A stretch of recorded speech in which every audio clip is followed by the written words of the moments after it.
Ferrari, they have a good team if they can just maybe sort out the car, race pace. But I think stops or Ferrari will never. Strategy.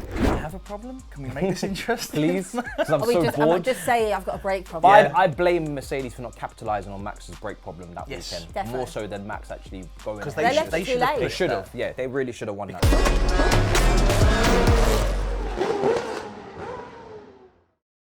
Hello and welcome to On Track GP. We are here. We made it through the rain, through the wind, through the storms.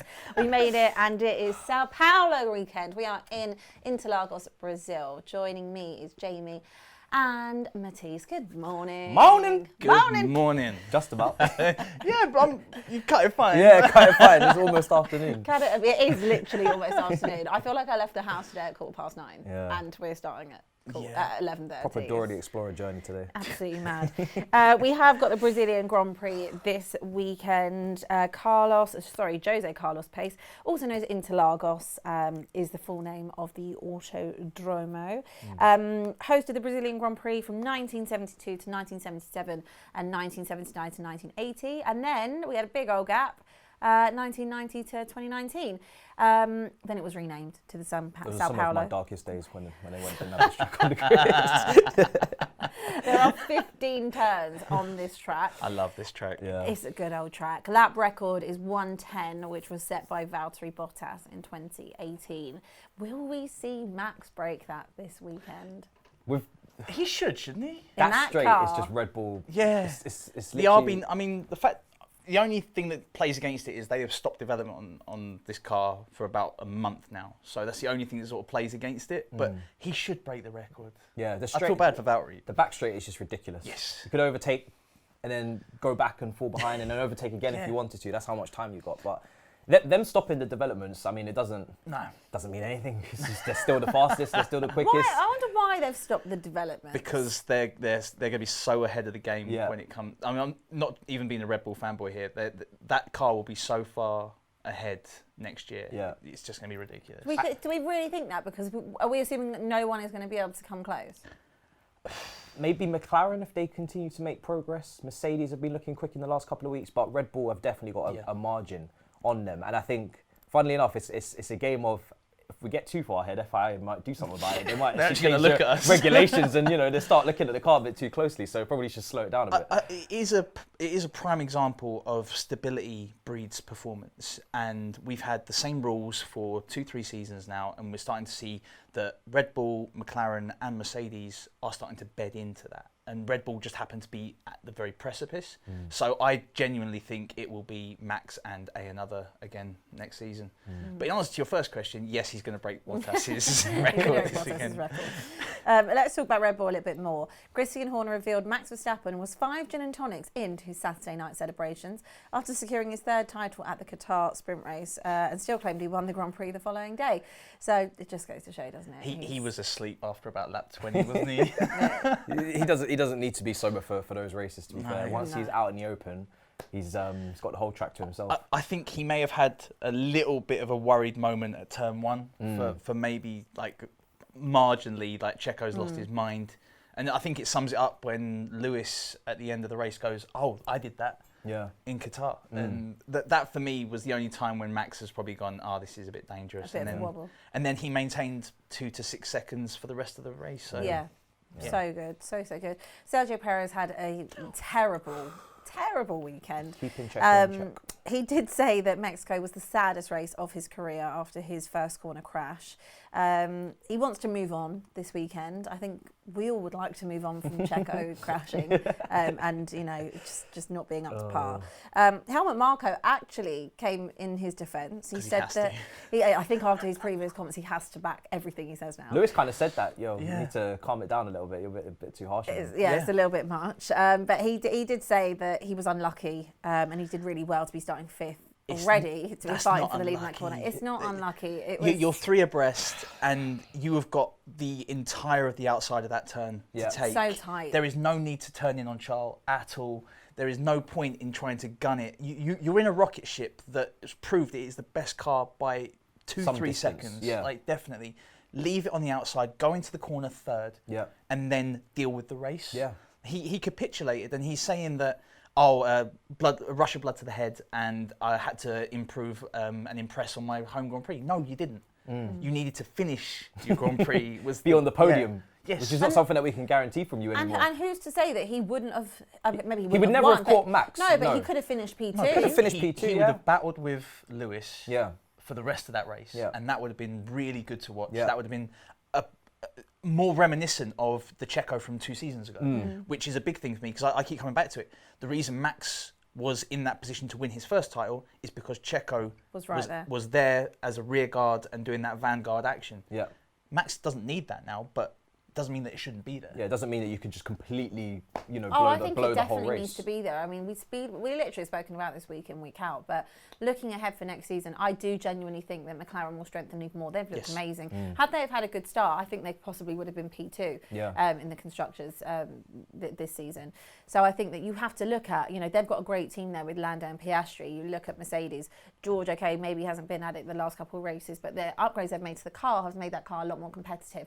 Ferrari, they have a good team. If they can just maybe sort out the car race pace, but I think pit stops or Ferrari will never. Ferrari will never deliver. I just think that you have good. Or understand how an undercut works. You have 2 great drivers in each of those teams that, if they can sort their issues out, they will both be competing together. Whereas you're looking at every grid and you're seeing Max is P1 most of the time, and you're seeing Checo sometimes doesn't even make it to Q2. Sometimes he's starting from the back of the grid, and when he does start P5.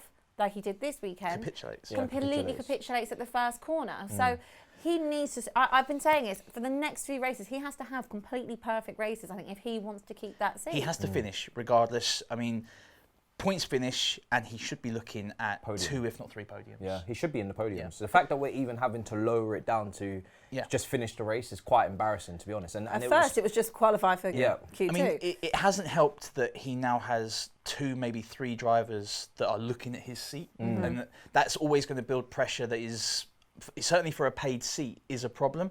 Danny Ricciardo is going to be chomping at the bit, and if he can put the AlphaTauri into the top 10. And that car, and you said it yourself, it's a tractor. That is a big problem because you have got 2 or 3 drivers, and Red Bull are known for being cutthroat. Yeah, they are. It's just whether or not they stick with him for the last season that he's in contract, and then go for someone like Lando. The only reason why he's there, based on this season's performance, is money and marketing, and the fact that his contract's not run out. If his contract was run out this season, they wouldn't be renewing it. 2025 will show, because either McLaren will try and get Lando under an improved deal and keep him, but they need a big car improvement to do that, to guarantee they're better than Mercedes.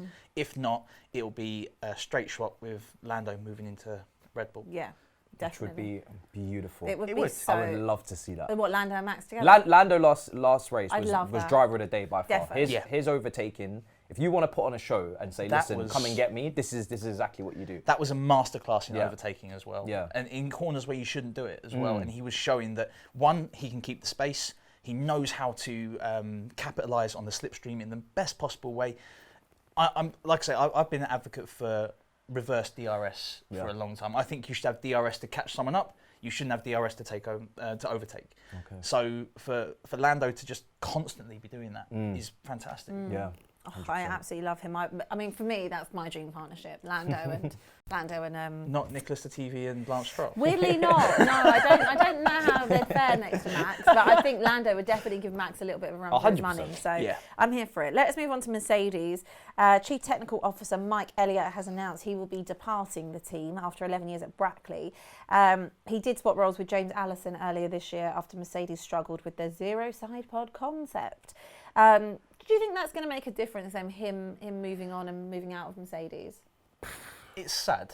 It's sad. It's the end of an era. Yes, I feel like change is needed though, because ever since Mercedes had that dominant era, the question's always been asked, right, you was kind of going off the back of your previous successors' work. Can you now create your own dynasty from scratch? And I think next season will be the test to see if they can do that. They've had a few years. This year I expected what I'm getting. Next year, I'm seriously like, you guys need to get a move on now. Yeah. Otherwise, Lewis's career is just going to fade away. He's not going to have any the gamble on the side pods was a big one, and he is going to have to take that on the chin. It hasn't worked, much in the same way as it hasn't worked at Aston Martin. And even Ferrari with the shape that they've gone with. None of them are comparing with what McLaren and Red Bull have done with their side pod system, and even with the ground effect, it's not working for them. Do you think it's an ego thing though? They don't want to.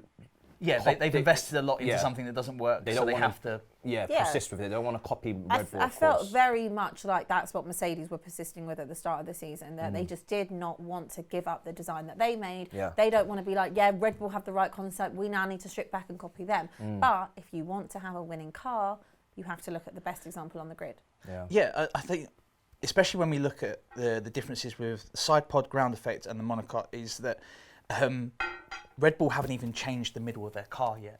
Like, they haven't changed the infrastructure that the architecture of the car. And Ferrari have already admitted that their architecture is wrong and it doesn't work. And I think Mercedes should have taken it and said, this is wrong. Yeah. We're not going to copy.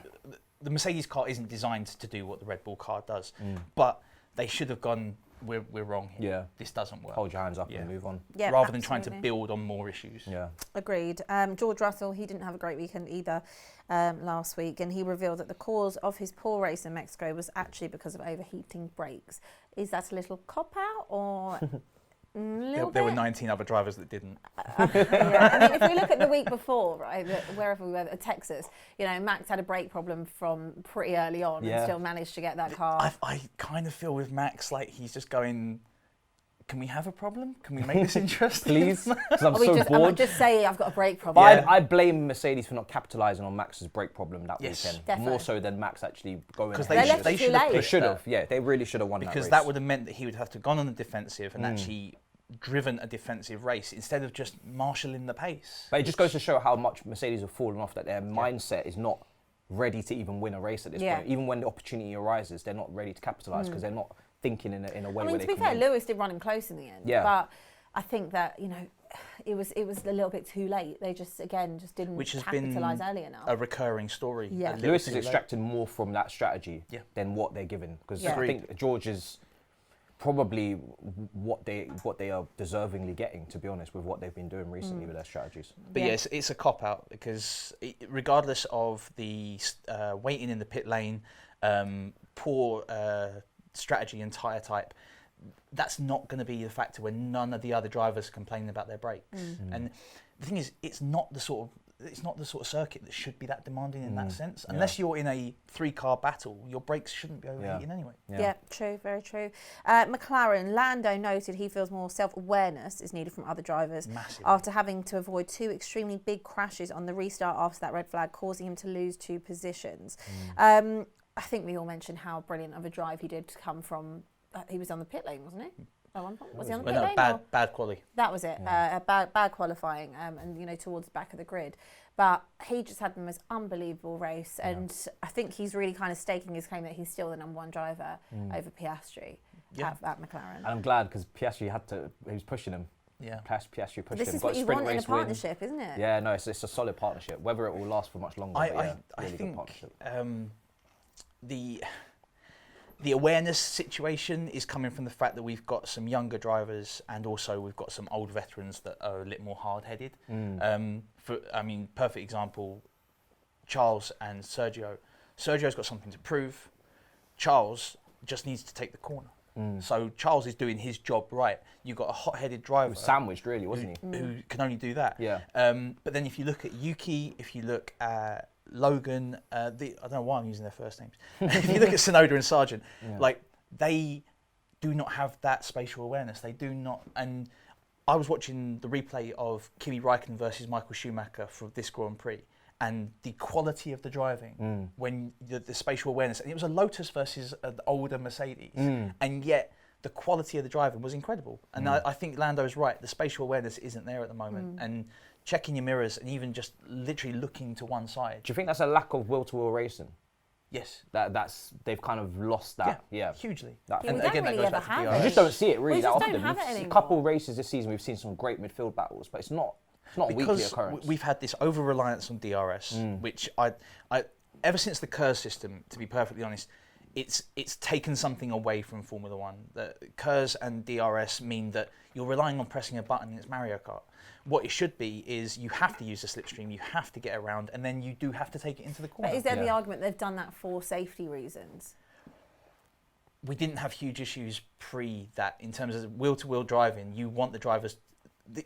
The argument is we have the 20 best Formula One drivers in the world on the grid. That's the argument, regardless of rookie or not. So with that, you should be able to wheel-to-wheel drive. Yeah. And you should be able to go 3 across into a corner and know whether you're the lead car or whether you've got to duck out and wait a corner. Yeah, fair 100%. Enough. Andrea Stella said Lando's comeback in Mexico reminded him of Fernando Alonso's race at Ferrari in 2012.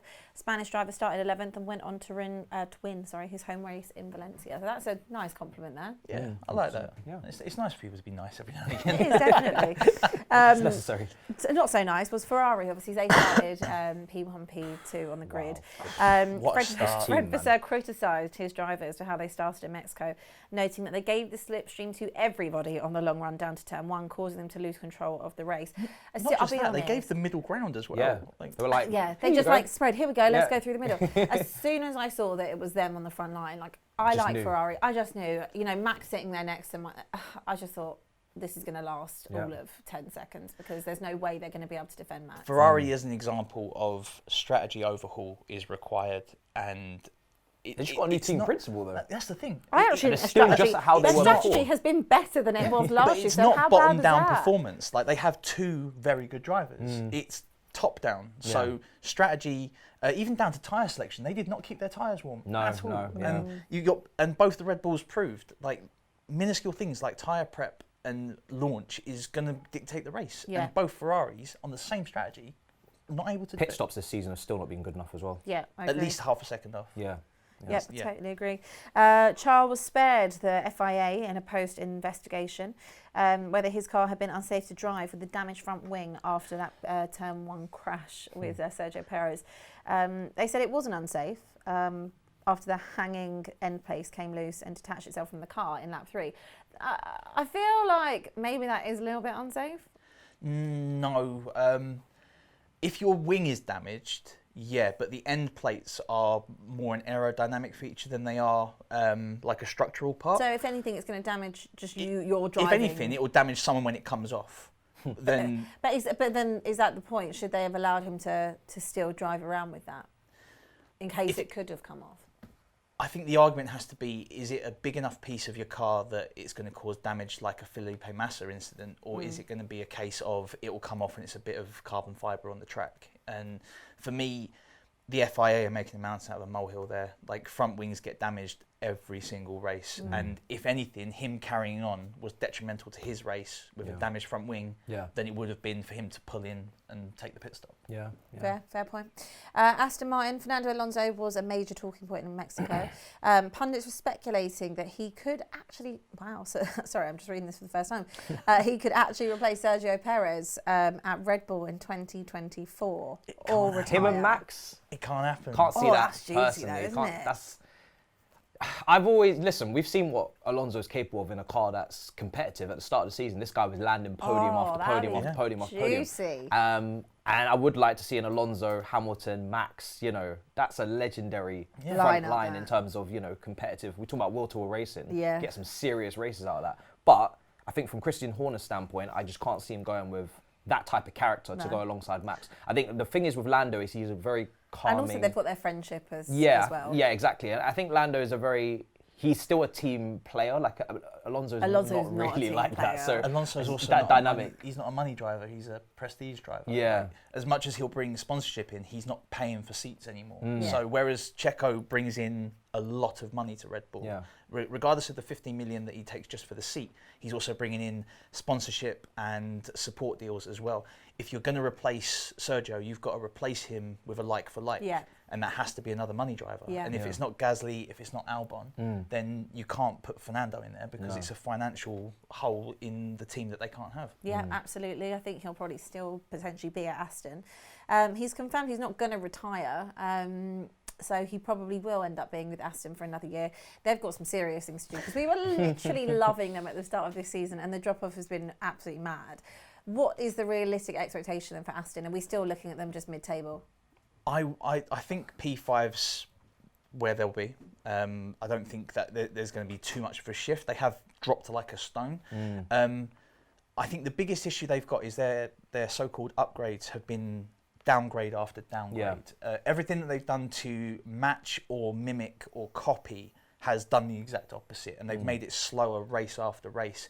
You're already hampered by a nepotic team ethic in the first place with Fernando doing the actual driving, and Lance Stroll is, regardless of why he's in that seat, he's still not a competitive driver in that sense. Well, you just mentioned Lance Stroll there. He's lucky that they've dropped off, because that's actually helped him go under the radar a little bit more. Yeah, their performance has sort of met him a little bit. Well, former F1 driver Christian Danner has urged Lance Stroll not to continue in F1. He said he has to make that decision for himself. Imagine like you as a driver, right? That's what the father needs, really, is his own son to say, listen, I'm going to walk away The biggest argument here is Lawrence Stroll wants a world championship son. It's not going to happen. It's not going to happen. What is going to happen, in my opinion, they've invested money in hypercars, and they're looking at endurance cars. He'll move him there. He will move Lance across. Lance with two other drivers, let's say Takuma Sato and another driver, doing endurance racing, like a Van Dorn, for example. Put those three in Le Mans or in Indy or one of those, even Petit Le Mans, and do that. You'll get your world championship son. It's not going to happen for him in Formula One. Not unless, I mean, the only way I could possibly see it happening is he'd have to go to Red Bull. And even then, he's still. Even then, Checo's a better driver. Yeah, he's not doing it at Red Bull. That's not doing it. He's not doing it at Red Bull at all. Let's just quickly wrap up on the best of the rest, shall we? Alpine, they are very happy with Mick Schumacher. He did a recent hypercar test. They said that they can discuss about potential drive in the World Endurance Championship for 2024, so keep your eyes peeled on that.